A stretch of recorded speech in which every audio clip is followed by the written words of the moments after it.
الدنيا جميله، جميله قوي. انت شربت العصير؟ شربت العصير. في ايه؟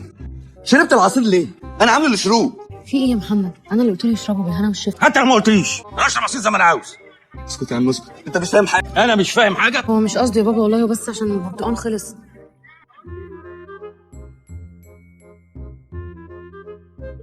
الو ايوه يا مدام. انا محمد اللي خدت منكم حبوب الاجهاض امبارح. ايوه يا باشا، خير؟ المفروض البرشام وصل. وصل تمام. بس هو حصل حاجه غريبه شويه. خير؟ بقول لك ايه، هو ايه اللي ممكن يحصل لو راجل كبير في السن وعنده القلب خد 3 اقراص من البرشام ده؟ الله، وراجل ياخد 3 اقراص زي دي ليه؟ مش موضوعنا دلوقتي، يعني فاهميني بس ايه اللي ممكن يحصل. بصراحة ما حصلتش قبل كده ان الراجل ياخد حبوب جهاز، بس اللي اعرفه ان هي ممنوعة عن النسوان اللي بكسر ال40 او اللي عندهم القلب، عشان ممكن يروحوا فيها. الله يخرب بيتك. الله. فلق. بقول لك يا عم، ما تيجي نروح المستشفى نطمن عليك. مستشفى؟ طمن عليا ليه؟ انا كويس اهو. انت كويس يا محمد؟ بجد والله ما فيهاش حاجه، تعالى نروح المستشفى نطمن عليك. انت اتجننت يا ابني ولا ايه؟ انا كويس زي الفل اهو. اصل بصراحه مالك يا بابا؟ في ايه؟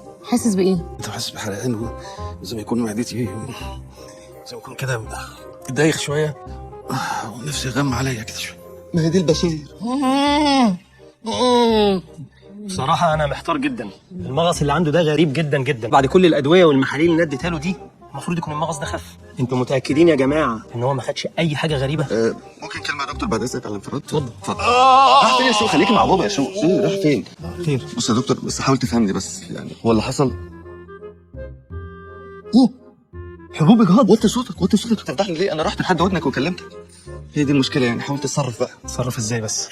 مش عارف أعمل إيه. الحقنا يا دكتور، موجوع قوي والله، شوف له حاجه ياخدها بس. أنا بصراحة مش عارف أعمل إيه. أنا رايح أجيب دكتور نسا.